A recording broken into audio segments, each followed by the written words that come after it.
aming kangkong. Oh, kasi yung punla namin, madami na. Oops.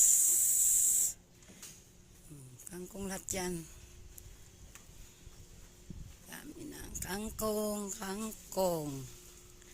Kasi ayan yung aming halaman, papasok ng gate. Taray. Ayun yung talong namin, walang bunga. Binigay niyo ng namatay.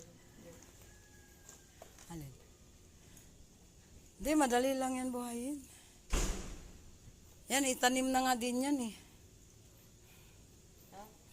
Tanim na natin yan sa galon. Ako na magano yan. Pag, Ilang apat nandito. oo, para pag ano. Ayan o, ilang yan eh. Ayan o. Ito na, malapit na kaming matapos aming garden. Ayan na, nakapagpunla na lahat. Ayan, charon. Tricks. Oh. Yan ang aming nursery. Cute.